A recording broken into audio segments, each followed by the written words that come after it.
Good morning, good evening, or good afternoon, whatever time it is that you're catching up with us here at the Undergun Line podcast. I'm glad to have you here.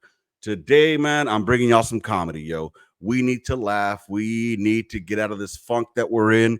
We need to go ahead and put a smile on our faces. With that said, today I'm bringing you a comedian by the name of Raul Sanchez. I said it all beanerish. Yeah, he is looks like he's out of Texas. He is a former infantryman out of the U.S. Army, and he tells some very funny war stories. This one is called Grenade. Um, I don't think I've seen this one yet. However, I mean, I started watching him about a year ago or so, and he is fucking hilarious to me. So hopefully you guys will enjoy him as well. If you guys have anybody else you want me to react to, let me know. But let's go ahead and get this show on the road with a brand new. Before we go there, tap the subscribe, hit the notification bell, give me a thumbs up, tap in the comments, and I think that's all right. That's all we ever asked for. Yeah, that's about it. So with that being said, let's give you a new Vetbro reaction. Oh shit. Here we go again. Where is it? Where is it? Where? There you are. Here we go. I was uh I was in the army for 4 years, Oh. and yeah, I know nobody believes me when I say it. Every time, shut up. You gonna say nothing? No, it's true. But most of the time when I say it, people just kind of stay quiet because they see me because I'm a little dude, and they're like, "What? You don't even have shoulders. Like, don't they issue you shoulders in the army?" Like, For real, right?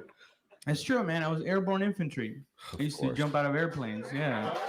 All right, before we continue with this story, already, I'll tell you something about the airborne and the infantry. They are the vegans and vegetarians of the military community. These guys cannot go a day without mentioning that they're airborne or infantry. All right. And if you got them together, fucking forget it. That's like the boss of all vegans who only wears goddamn plant-based shoes. I'm just saying, this guy here, because airborne will always look down upon you, no pun intended, and call you a fucking leg. And the infantry will always look down upon you and call you a fucking pogue. Always. They love to remind you of that. That, the sky is blue because God loves the infantry. Anyways, yeah. So I could already tell you they always have a chip on their shoulders. Fucking. But I love our infantry cats. Scary fucking thing. Scariest shit ever, man. i I'm a little dude. Every time I jumped out, it took me like 3 times longer than everybody to get to the fucking ground. Like at one point, the parachute was beneath me. I was like, what the fuck? Parachute is using me to lower itself safely.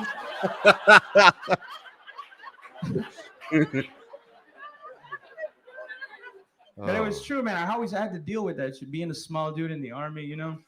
Like we used to do this thing called the buddy carry, right? That's where you pick And them what up. the buddy carry is, it's on an your shoulder. exercise where what you do is you carry your buddy, right? And then when you get tired, you put him down, and then he carries you. Yep. Right? You do this for a couple of miles until the exercise is over, right? But what I used to do is I used to always pair up with my friend McGinley, right? Because we were kind of the same size. And one day the platoon sergeant caught a hold of what we were doing, and he got really angry. He goes, "Hey, you two motherfuckers, come here! What the fuck are you doing?" And I go, "Oh, we're doing the buddy carry, sergeant." He goes, "Yeah, why you two motherfuckers always getting together when we do the buddy carry?" And I go, "Because we're the same size, sergeant." He goes, "Yeah, is that what you think? You think when you're out there in the shit, somebody gets hit, it's always going to be somebody the same size as you?" And I go, I don't know. He goes, "Rabideau, come here." And Rabideau was our machine gunner, this big fucking monster of a man. And he brings him over and he goes, "Now what happens if you, McGinley, and Rabideau are out there in the shit and Rabideau's the one that gets hit? What are you going to do then?" I go, "Well, sergeant, I do what I have to do. I would man up and I shoot McGinley in the leg and hey, somebody's got to get Rabideau."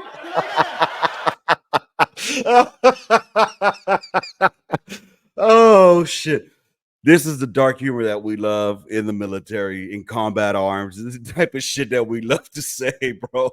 Oh my God, that's funny. Now that was funny. I gotta get McGinley out of here. He's my best friend. But somebody get him. That's why I always practice with McGinley. Because I know when shit goes down, McGinley's getting shot.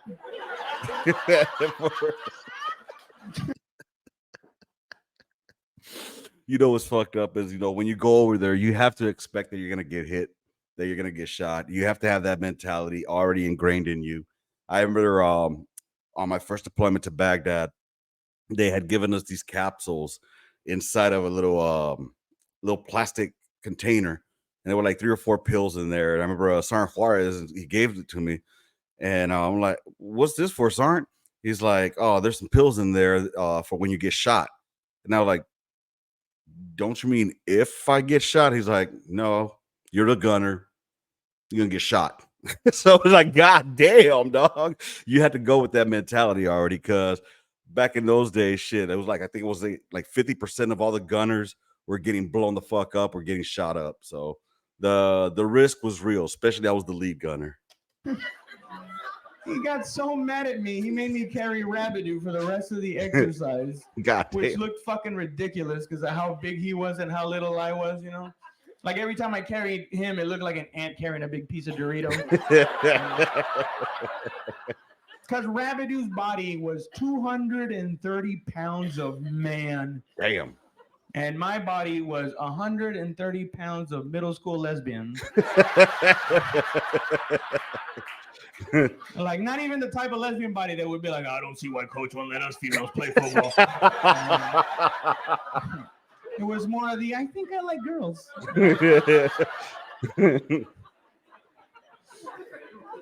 But he was right, though. And I'll tell you this story before I get out of here, man. He was right, because we went to Iraq one time, and we got in a firefight, right? We got in a gunfight, right? And what happened was we pushed the enemy up against the Euphrates River, right? But we were in a palm grove, so there was a lot of palm trees, a lot of brush, and we couldn't really see anything.